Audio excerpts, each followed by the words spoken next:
Hey, what's going on? It's Bill Burr, and it's time for the Monday Morning Podcast for Monday, May 21st, 2018. What's going on? How are you? How you doing? You doing good? Oh, that's good. That's good. Another gloomy, rainy, misty day out here in L.A. It's been like freezing, you know? Global warming. Yeah, that's the deal. It's just all, I don't know. It's like 9 o'clock out here.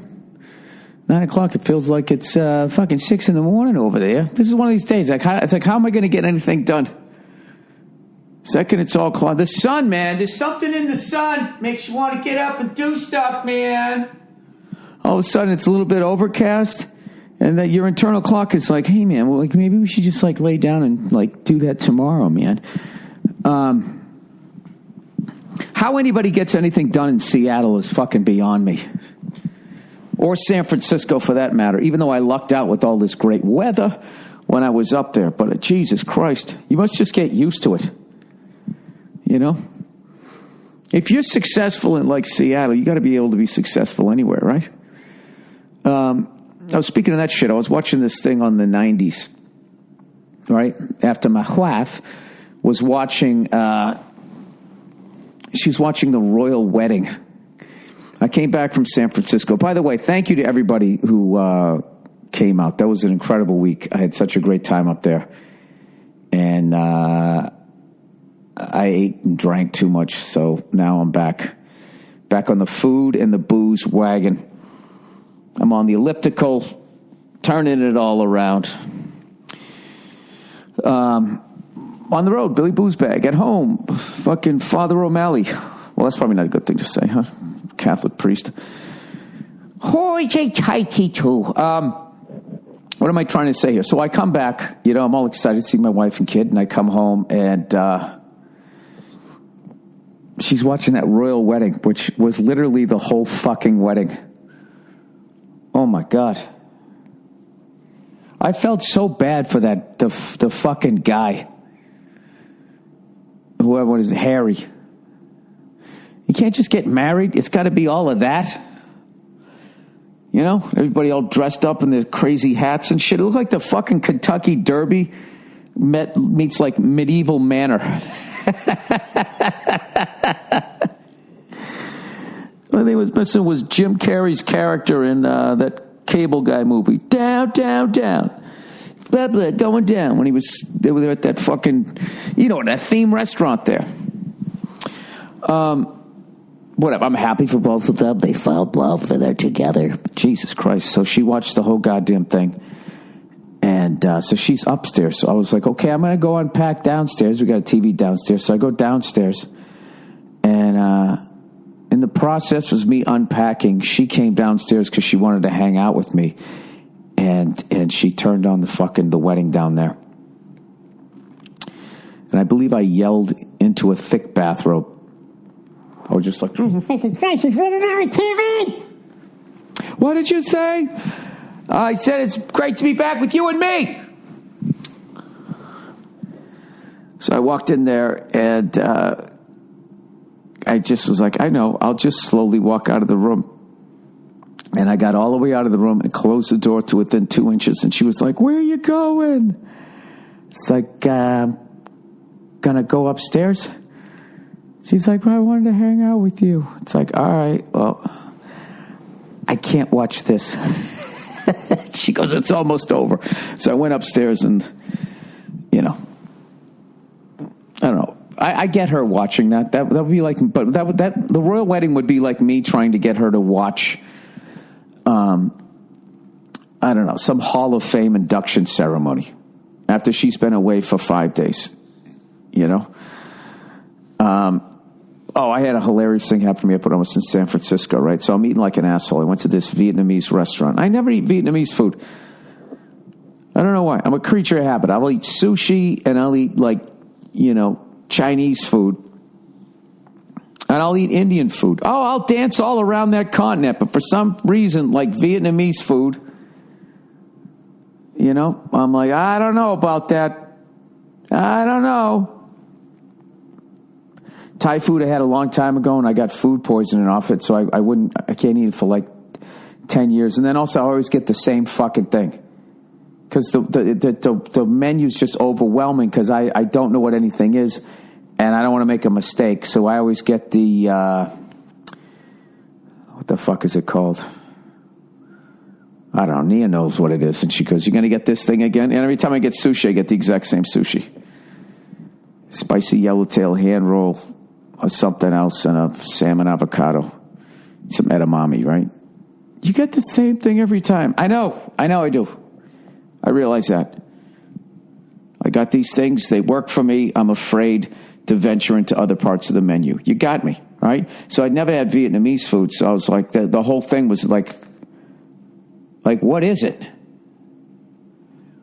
Like, what are they going to... It's always the same shit. It's beef, chicken, and pork. And just how they dress it up. So I'm like, all right. So I went in there. I got this chicken sandwich. I saw these shredded carrots on top of it. I was like, oh, my God, that's going to be gross. And I ate it, and it was fucking delicious. So anyways, but, the chicken was kind of fried. I told you I ate bad. Oh, I ate bad. And so now I got the salt going through my veins. And up the street, there was an ice cream place. So this is how off the rails I was in my diet. I was like, I'm going to go up to the ice cream place. So I fucking walk in there. And it's one of these new agey ice cream, artisan ice cream, whatever the fuck that means. All I know is when it says artisan, if you're an old guy like me, you're not going to recognize any of the flavors. They had I was just looking for chocolate, vanilla, strawberry, the old school shit. They don't have any of that. They got like potato chips in it and shit. They got one was like chocolate rose leaf or something. If anybody can tell me what the fuck that is. So I just looked at it. I was just like, what the fuck is this?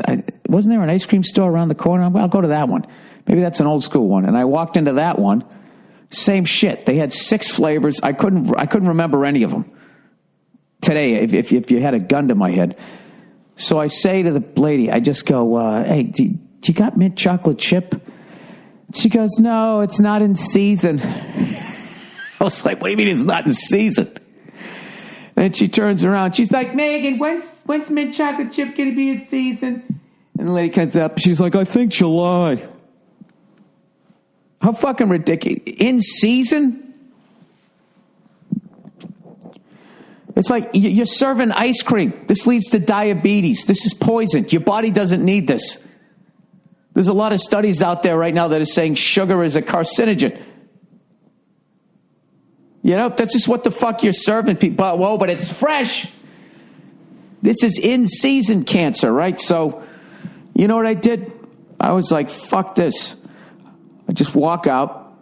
I just said, okay, thank you, and I walk out, right? And you know what I did? I just went to the same place that old people get their ice cream.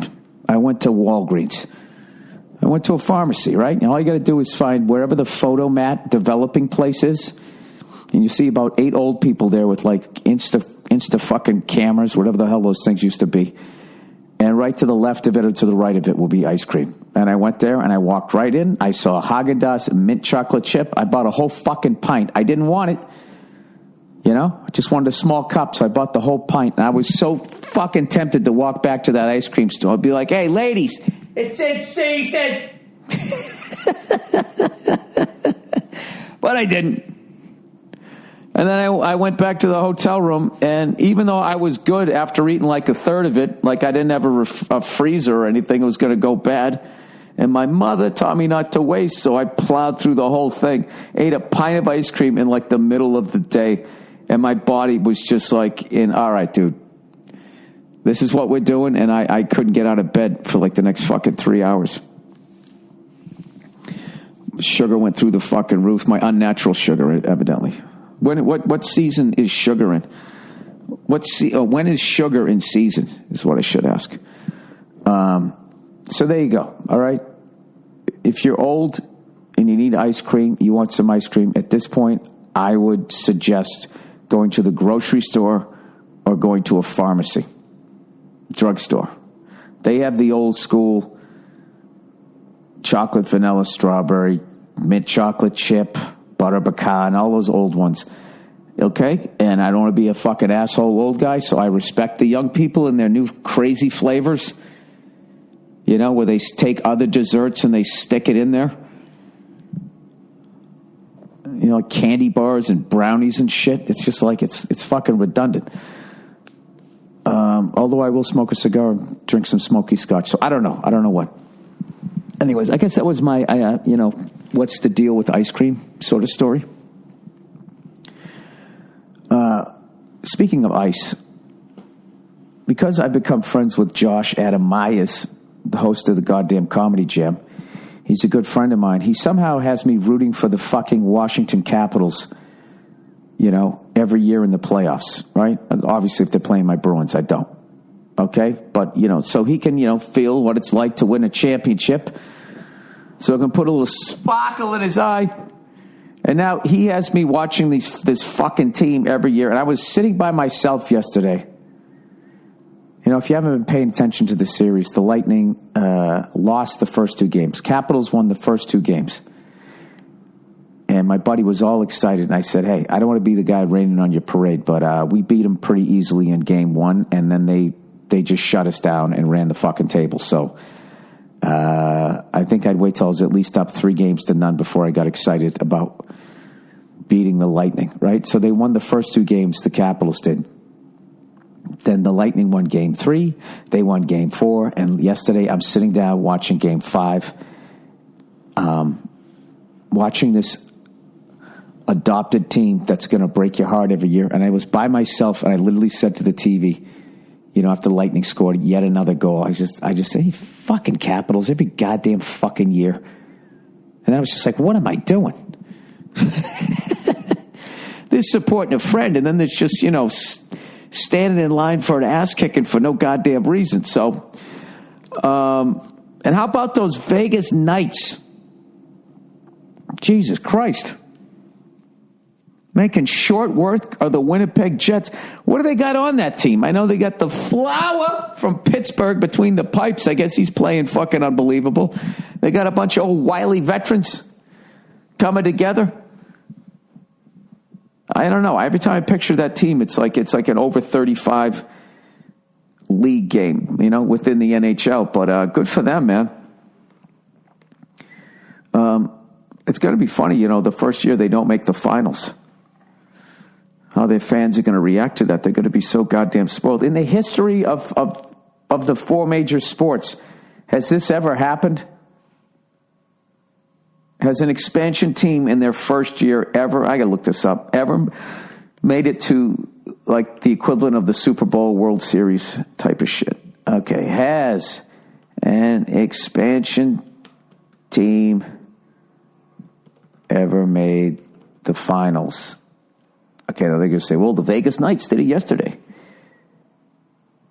All right, Vegas become the first expansion team to reach a championship. Yep, there you go. Has an expansion team ever won a championship? Well, if no one's ever made the championship game, that would be a no. All right, here's the article. Expansion teams aren't supposed to be good, especially in their first year. The fact that these clubs have to draft players... What the fuck was that? I thought that was a bowl sliding off the counter. The fact that there was an earthquake just in my kitchen. The fact that these clubs have to draft players who often aren't important enough to their current teams to be protected, although that's not necessarily always the case, provides expansion teams with a significant disadvantage in their inaugural season. This year, however, the Golden Knights have dispelled that notion on their way to a Stanley Cup final appearance. Oh, this is the big thing every year. It's the Stanley Cup final, and it's the NBA Finals. And it's all how you look at it. If you look at all 7 games collectively as the final, or if you look at each game, this is an NBA final game. This is game 1 of the NBA. I don't know. I think the way the hockey does it makes a little more sense. How does Vegas stack up against the other expansion teams? All right, here we go. In the NHL, the Golden Knights are just the second team since 1950 to appear in the final in its inaugural season, joining the St. Louis Blues in 1968. Oh, that's bullshit, though. Before I even read the next sentence, because I remember, you know what they did in the NHL? Okay, they went from 6 teams to 12 teams. And rather than putting 3 with the 3 original in one conference and 3 with the 3 original in the others, they had the entire expansion 6 in their own conference. So from day one of them was going to make it there and then get fucking swept by one of the original 6, right? What does it say? However, the Blues were one of 6 expansion teams that year, and all 6 of them were placed in the same division. The winner which advanced to the final. There you go. In MLS, the Chicago Fire shocked the world in 1998 by winning the MLS Cup and U.S. Open Cup in their first season. I would say they shocked the fucking United States soccer world. I wouldn't say they shocked the world. But the rest of the world does watch soccer, or as they call it, football, but I don't think they respect our bullshit, right? Probably made us look worse, right? But in Major League Baseball, no expansion club has finished with more than 70 wins in its first season. In the NBA, this 1916 Chicago Bulls are the most successful expansion team, Jesus Christ, but only won 33 games. And in the NFL, the 1995 Carolina Panthers, who finished just 7-9, topped the list. Well, there you go. There you go, man.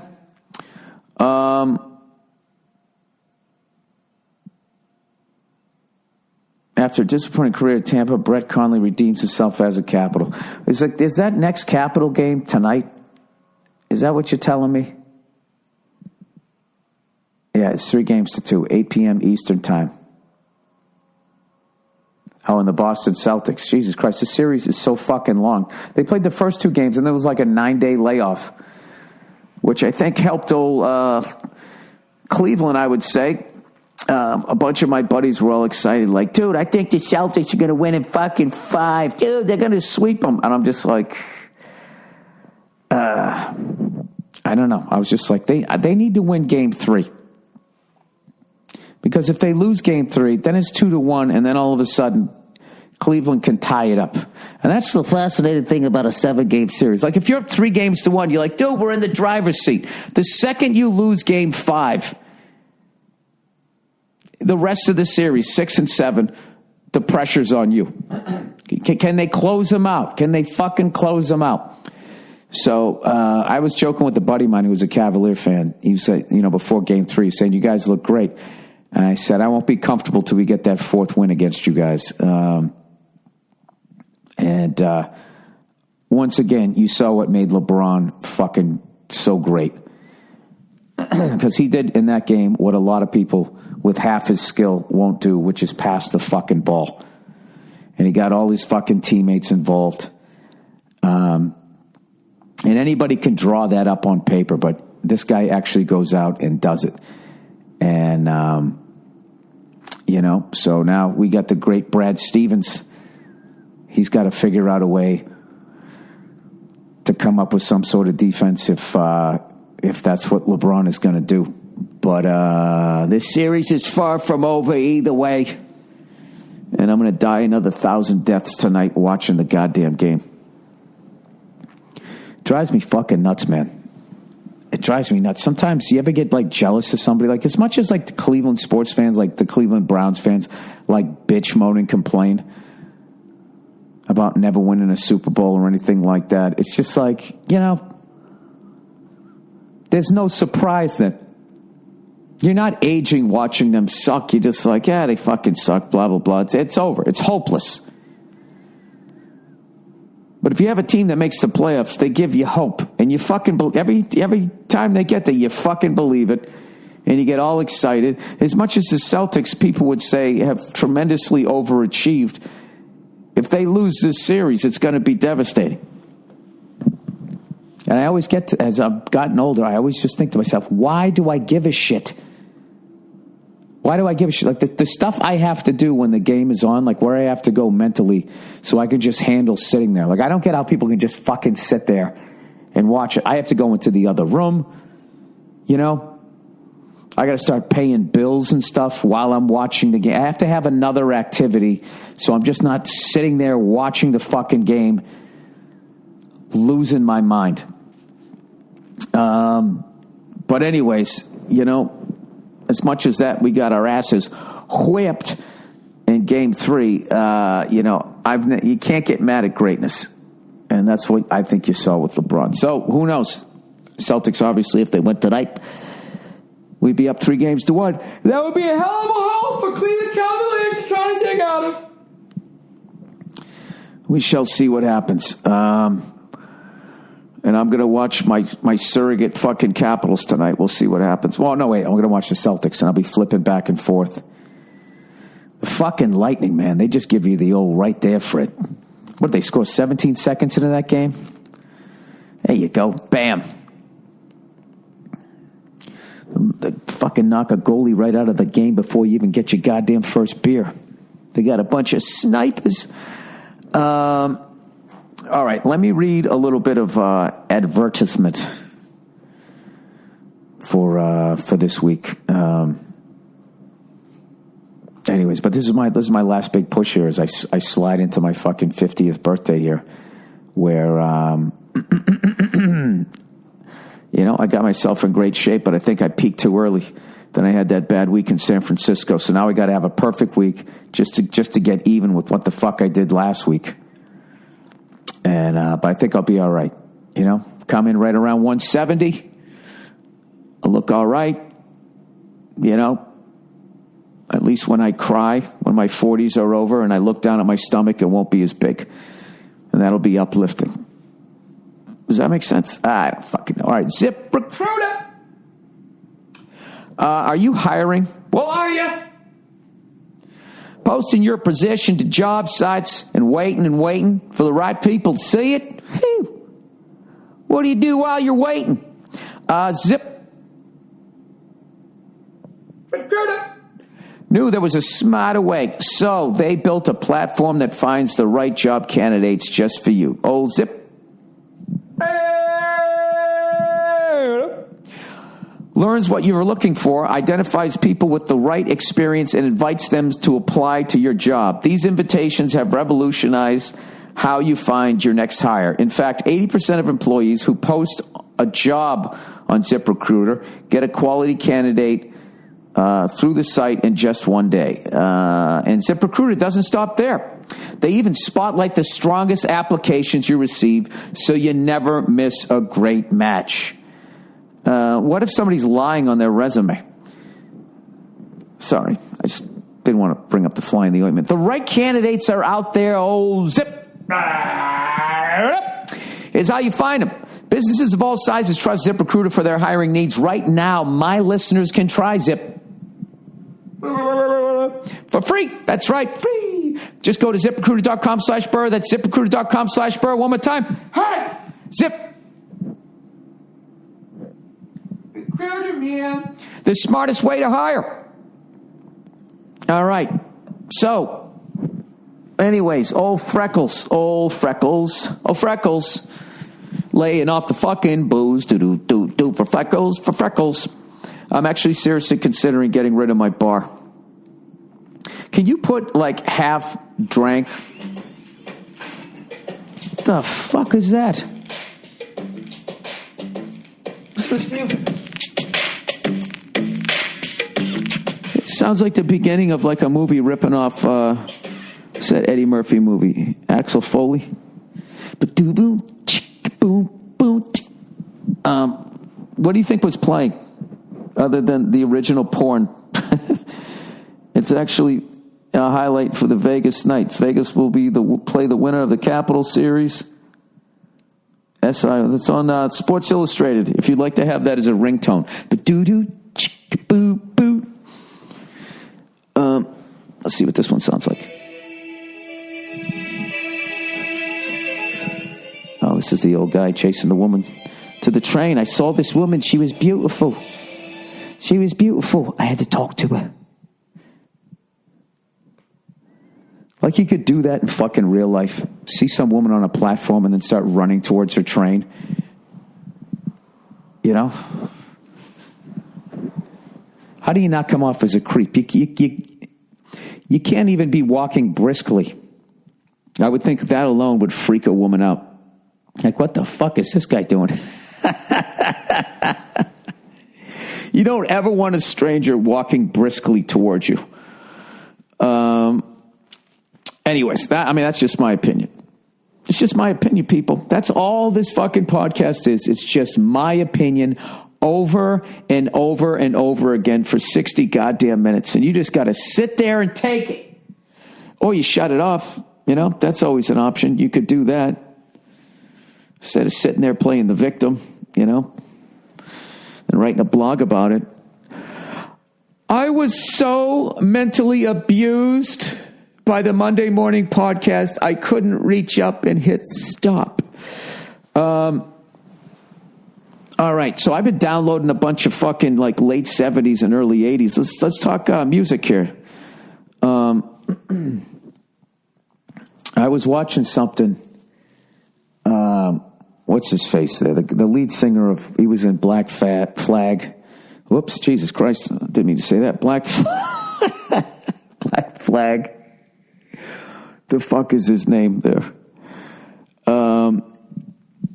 He had a band. He had a band named after him. Jesus Christ. Dude, my brain is so fucking fried. I keep thinking Ronson, like Mark Ronson. I know it's not that. What the fuck is this goddamn... All right, now I got to look this shit up. And don't fucking laugh at me, because I know I'm not the only one who does this shit. Black Flag, lead singer. Oh, this is why I can never be on Jeopardy, because even when I know the fucking answers, even when I know the goddamn answers. Henry Rollins, Jesus fucking Christ. So I saw this thing, Henry Rollins, right? And he was recommending these albums. Some of them I had, some of them I didn't. And so he recommended this band, Joy Division. And it's like, all right, I've heard of this band for fucking ever. I never took the time to get into them or any of that shit. If this guy's saying this is the real shit, he was saying their original album is as good as anything the Rolling Stones ever did and blah, blah, blah, blah. So I went right to iTunes and promptly downloaded their second album by accident. I got to tell you, I love it. So I'm gonna go back. I kind of feel fucked up because I should have done it chronologically and seen the growth, even though they weren't around that long. Because unfortunately, the lead singer committed suicide. Barely 24 years old, but Jesus Christ, there's some fucking unbelievable bands that came out of Manchester in the late 70s and early 80s that was so goddamn different from everything else that was going on. Considering that first album that I haven't listened to yet, if it sounds anything like the second album, which came out in 79, to listen to that music and know that like popular music was like, at the time was like, I love the nightlife, I got to boogie on the disco ride. Oh yeah, right? I want to put on my boogie shoes. Burn it. Hey fucking lady, let's go create some herpes. Burn it. Burn it. That's what all those songs were. We're gonna stop fucking until you can die from this shit. Burn it. Burn it. Come on now. Cocaine's not addictive. Burn it. All right, sorry. Anyways, but you know what's funny? I like disco music too. I like the shit because I was too young to know that evidently everybody fucking hated it. And when I hear that shit, you know, I just, oh, you can't tell by the way I fucking walk. I'm a little bad, no time to talk. I just picture myself riding my bicycle up to the store to buy some football cards or baseball cards. I didn't know any better. I didn't realize that was the music of the man. I had no idea. YMCA. I thought all of that shit was like, I thought that was legit. No idea. Anyways, check out Joy Division. Download their first album, like Henry Rollins said. Don't fucking accidentally download the second one. And then defend disco, like I just did on my podcast. Okay? You don't have to. So I was listening to that, and then I was listening to... that led me to... Remember Romeo Void? Never Say Never? I never knew what the woman looked like or anybody in the band. One of the coolest looking bands you're ever going to see. And then once again, way ahead of their fucking time. The video for Never Say Never is cool. It's like a fucking movie. And I know I used to watch MTV all the time. I barely remember them ever playing this. But I would say Romeo Void and Joy Division, both of them, me listening to them, really sitting down, listening to that shit for the first time in 2018, and the music still holds up. It doesn't feel like, what is some of the popular shit? I'll fight the world and melt with you.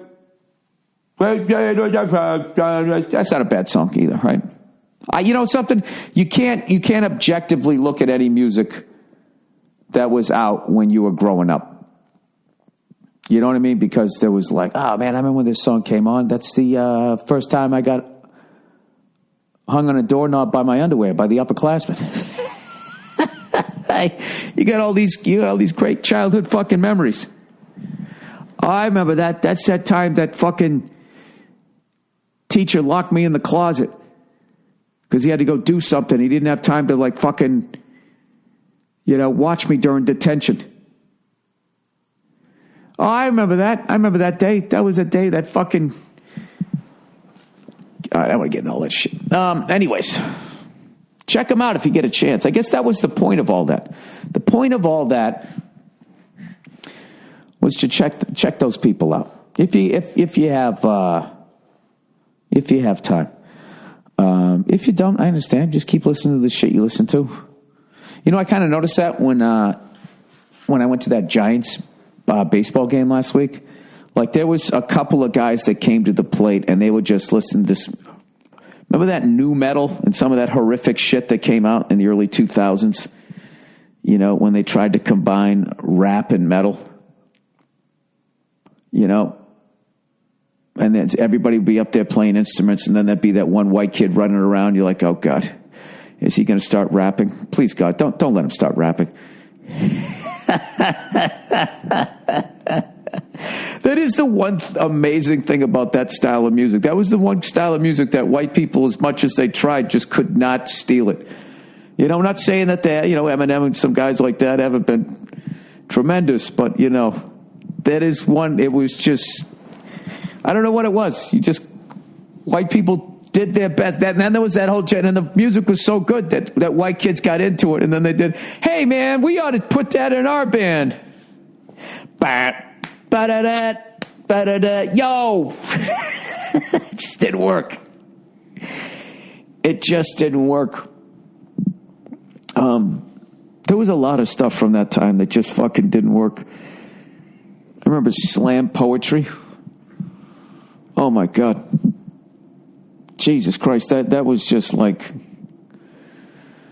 I just remember the person who would ever be doing it would always have their eyebrows up and be like pointing at you like what they were saying was just fucking unbelievable, like just unbelievable, and it was like blowing your mind. And I would just be sitting there going like, that's kind of a very mainstream point of view that has been said about people in power for a long time. I guess I've never heard it rhymed before, so that makes it new. I don't know. But I couldn't look at it objectively because that was yet another time stand-up comedians were going like, oh my God, this is going to take over stand-up comedy. We're all going to be fucking homeless, right?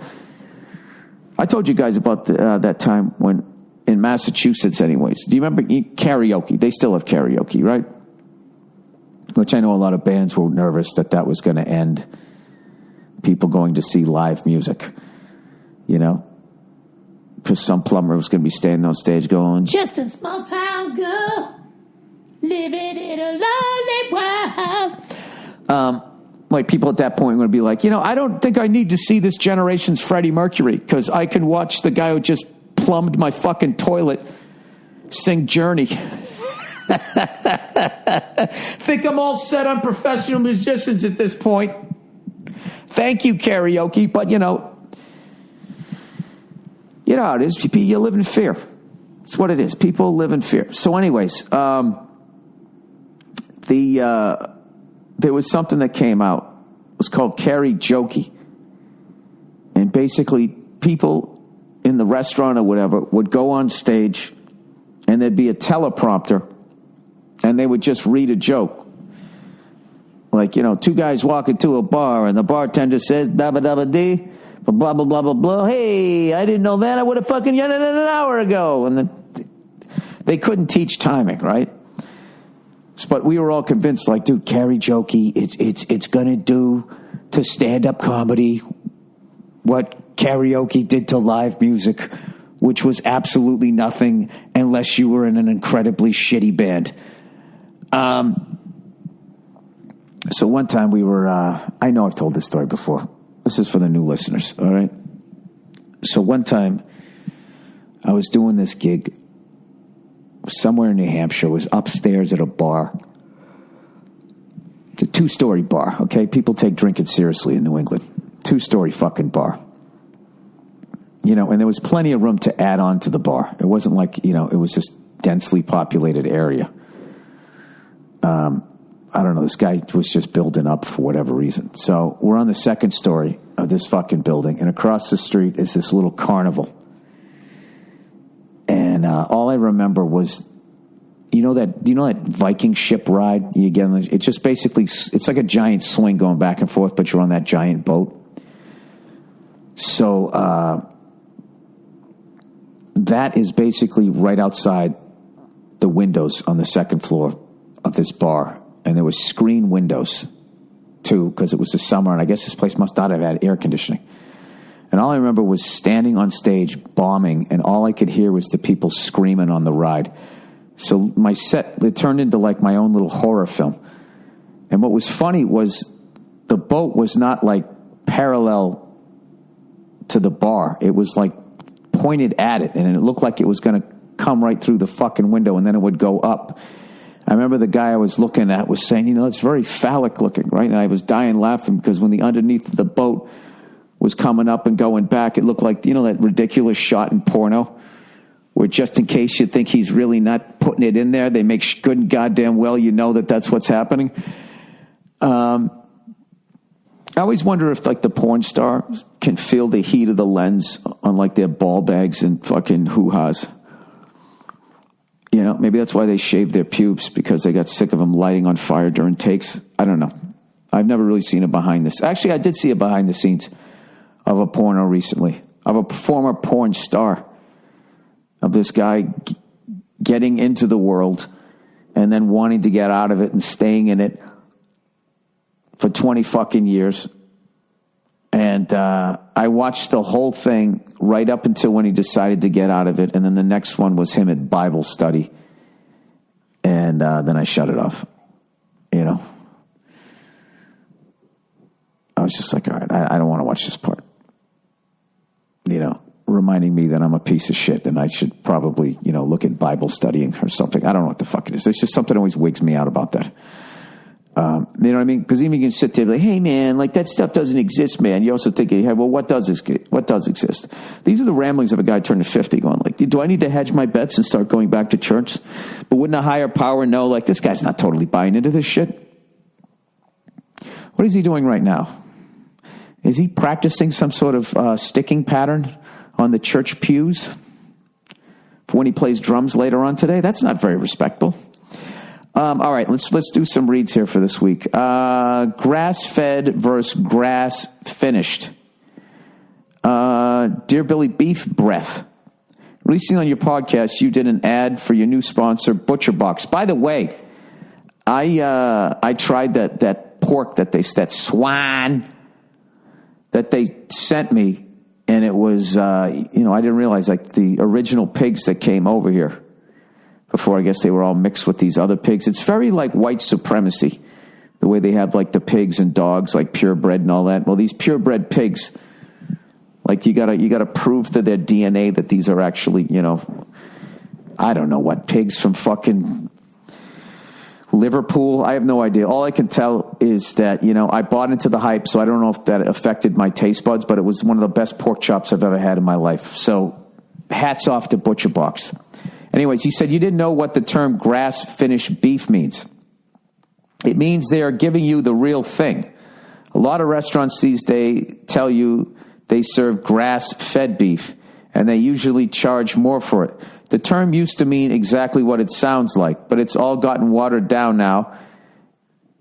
and now it's often just a marketing gimmick. Pretty much all cattle are grass-fed.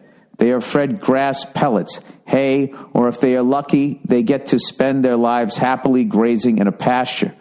But then almost all of them get fed grain or other garbage to fatten them up at the feedlot before slaughter.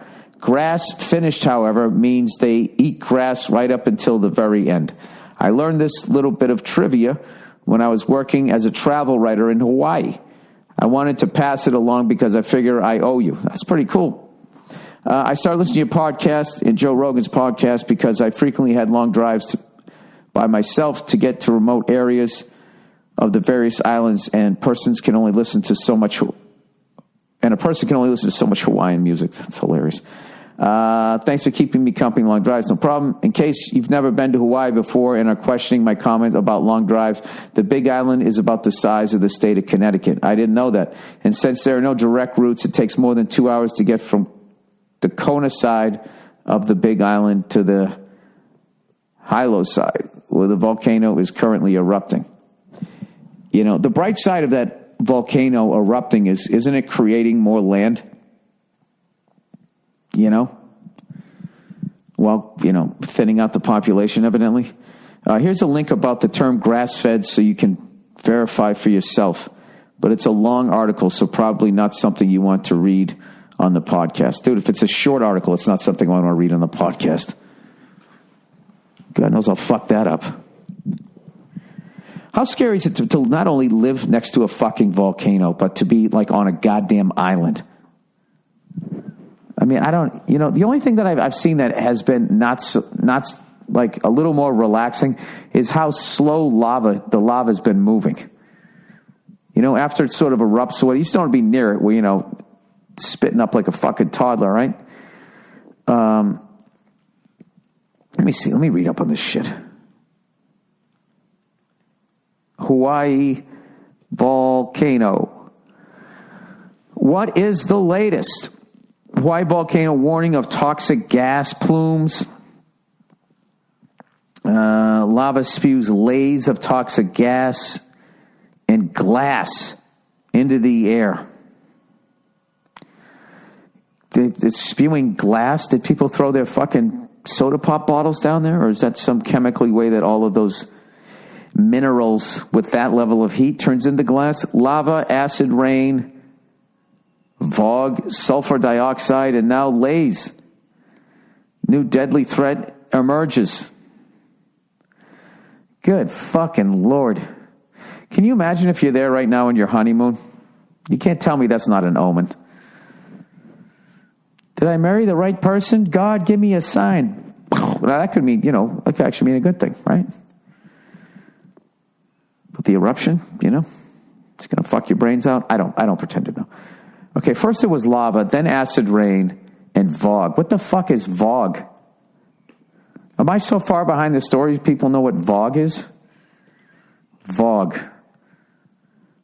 VOG is a form of air pollution that results when sulfur dioxide and other gases and particles emitted by an erupting volcano react with oxygen and moisture in the presence of sunlight.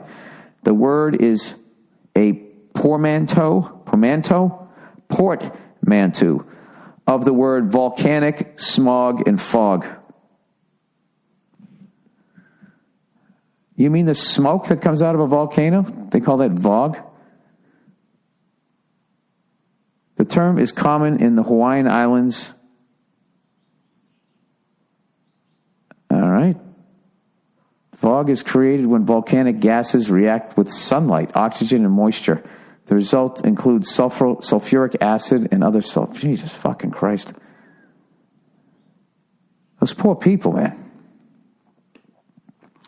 Living in that goddamn paradise, just sitting there, So like school gets canceled out there. There will be no school today due to the VOG. We got to go an extra 2 weeks in June because we missed those 2 weeks, 3 months earlier when the volcano was erupting. These fucking Hawaiian people are tough, huh? Oh, there we got a little snowstorm. It's going to be slippery.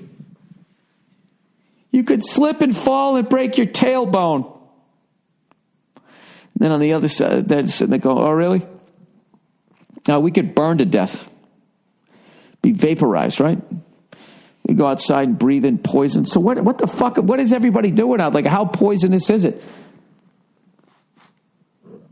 Jesus Christ, can you imagine that shit? Like, you still decide to go ahead with your vacation, and as you're coming in for a landing, you're seeing all that VOG. Honey, it's okay. Stop crying. Stop crying. We're on the other side of the island.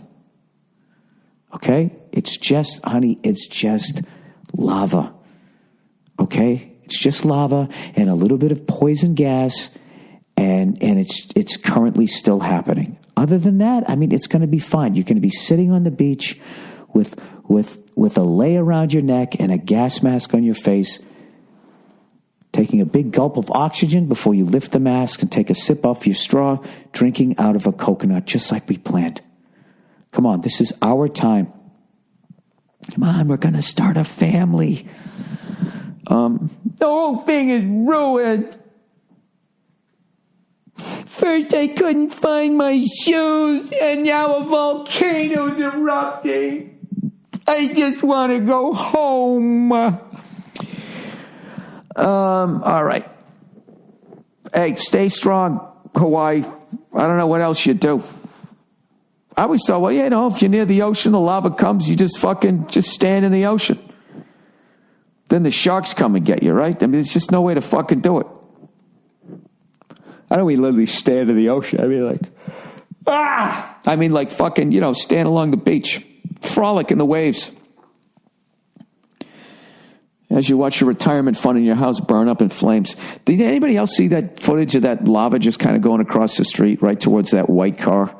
Did it bug you that nobody's like, you can't get the fucking car out of there? Jesus Christ. I'll tell you right now, if you ever steal a car and you want to get rid of it, that's it. Steal a car while a volcano is erupting. Have your little joyride, right? The cops chase you, you just drive it into some lava, and then you fucking jump out. Stole what, man? I don't see any car. And then you know what would happen was they would have the dashboard cam, and then they'd get you for fucking, I don't know, destroying evidence or I don't know what the fuck. Who knows? I don't pretend to understand things. All right, improve your French. Dear Billy Bilingual, I'm a 24-year-old American man who completed a year abroad in Paris. I knew no French before going, and I'm now fluent. Yeah, well, that's the way to do it. You're over there. I know you've been using Rosetta Stone, and that's really helpful, but here's a tip on how you can become conversationally fluent. Oh, great. The best thing to do is listen to audiobook and read this text simultaneously in French. I know you hate reading, but if you get a good narrator, it can be entertaining and will make you literate. Oh, yeah, I've been reading French books, like kids' books, to my daughter. I read Harry Potter and L'École des Sorciers, whatever, and I was able to chat up French women afterwards. Hope this helps, and go fuck yourself. Well, wait a minute. If someone's just speaking French and nobody's translating it for me, I'm just listening to French. How does it work? Audiobook and read the text simultaneously. Let me see something. French audiobook with avec text. Let's see what I got here. French parallel audio. Oh, look at that. You know what? I'm going to do it. I'll give it a shot. Thank you very much. Thank you very much. Oh, Jesus. Look at this one. Oh, Jesus. Police caught me with the prostitute. What's up, Bill? A big fan of yours. I enjoy your stand-ups. Okay, I'm going to say this is a first draft.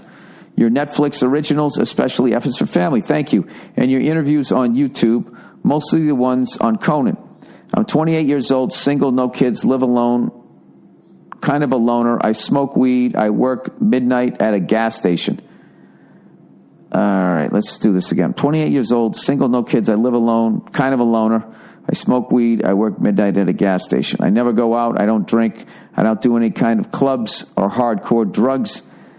I just get horny. I usually have girls, but not this time.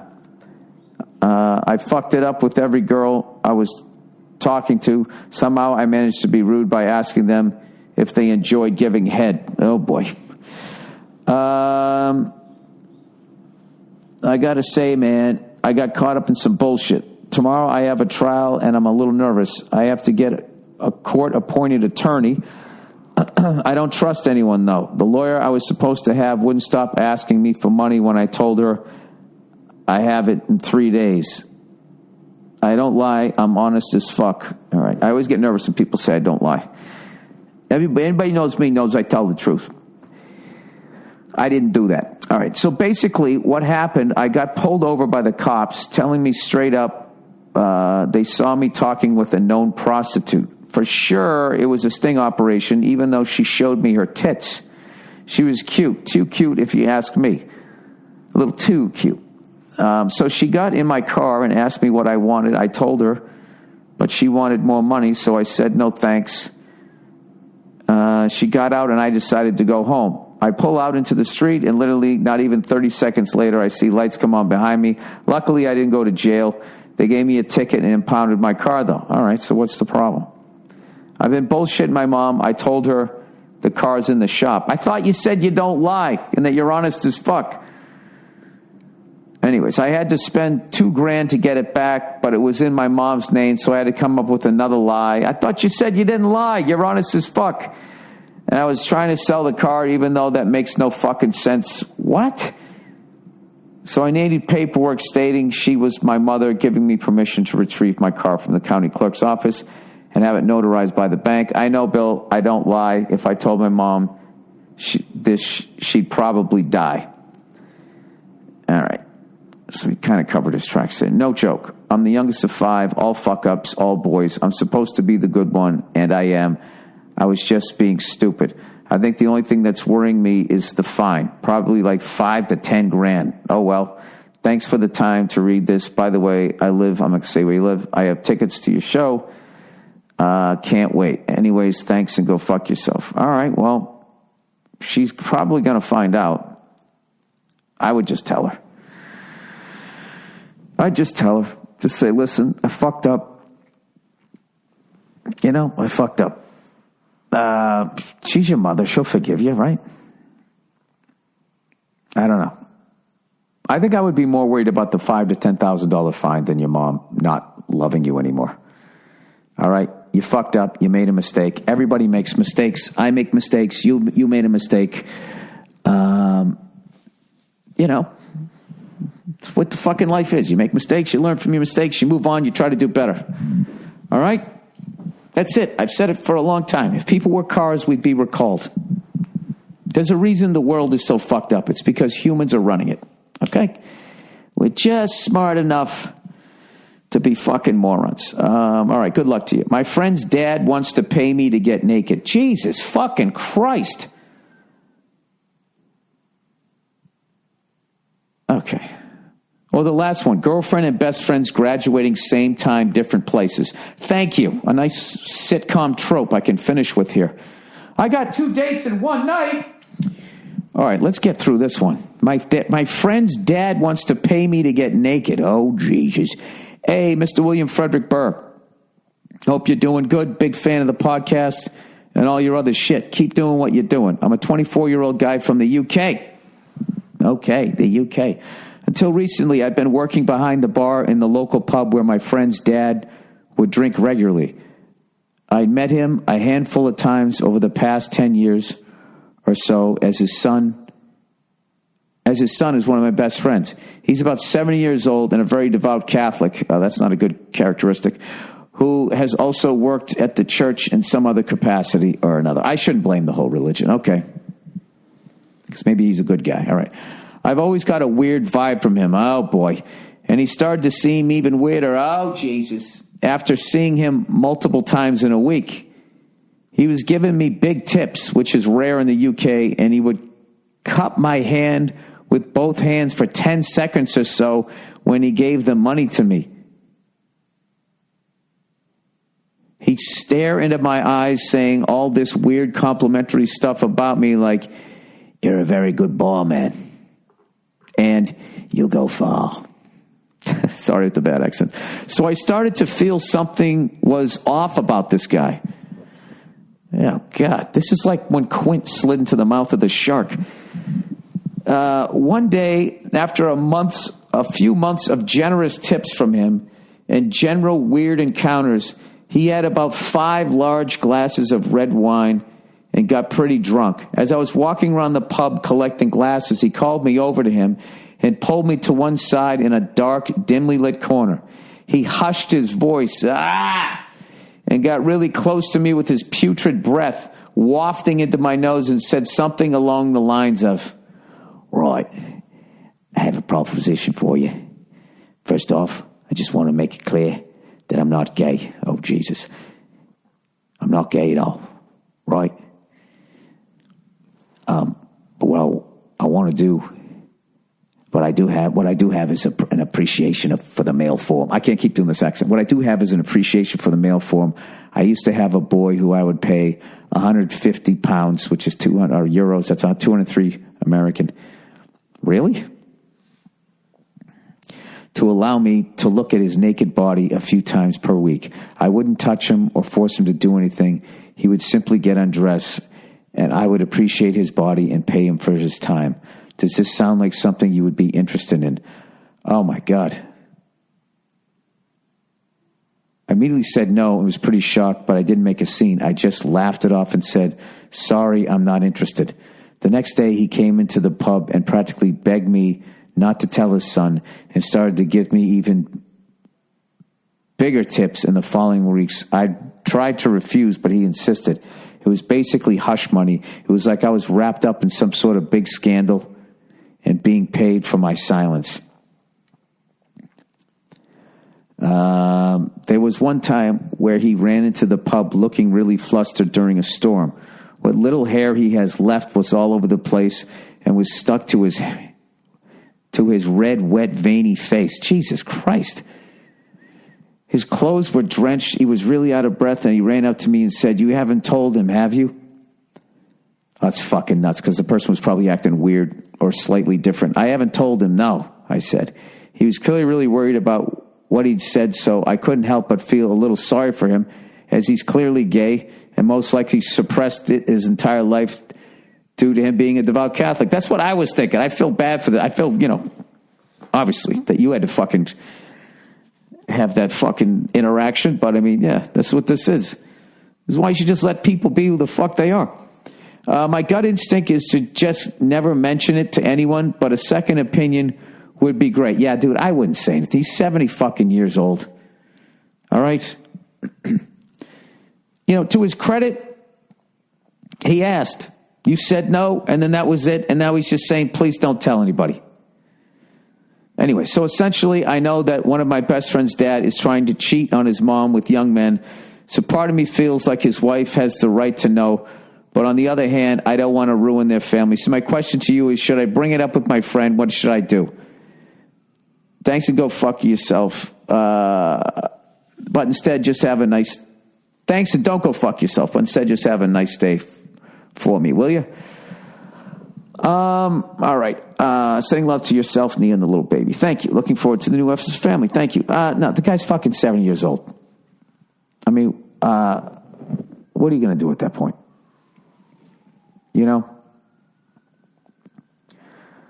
I don't know. Is the guy bisexual? I have no fucking idea.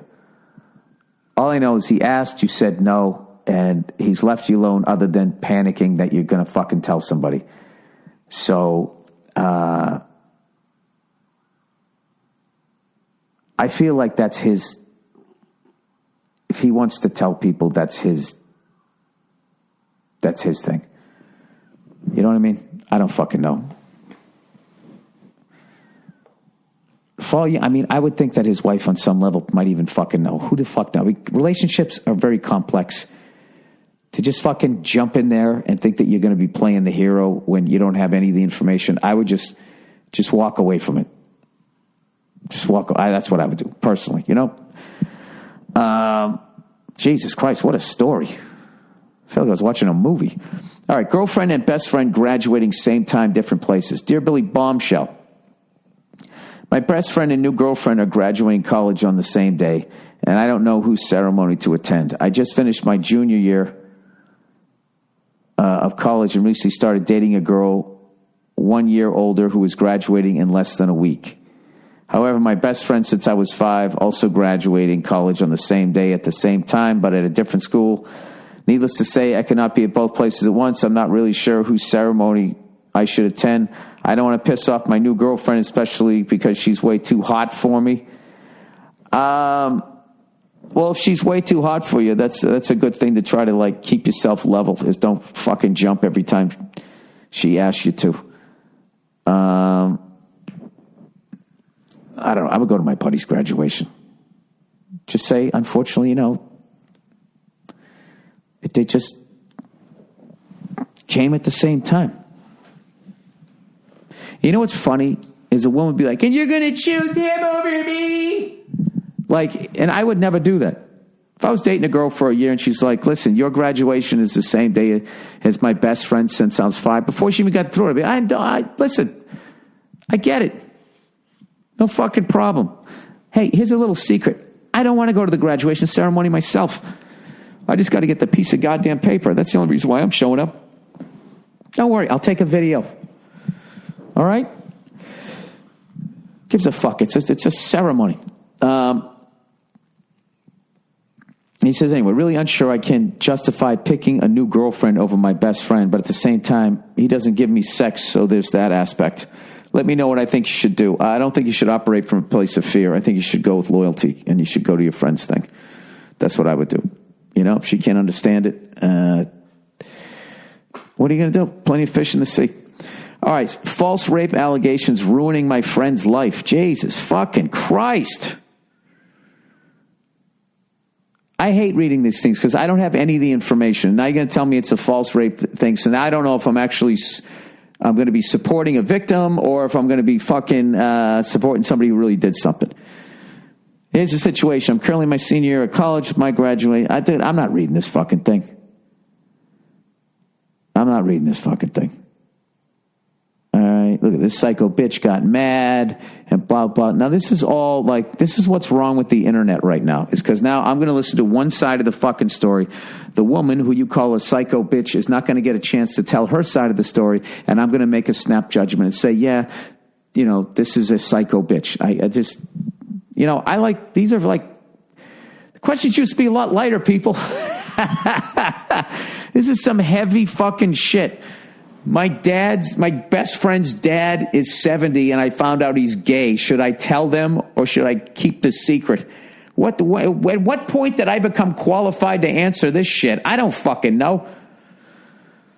Anyways, that's the podcast. Go Celtics, go Capitals, and go fuck yourselves. I'll talk to you on Thursday. I'll check in on you.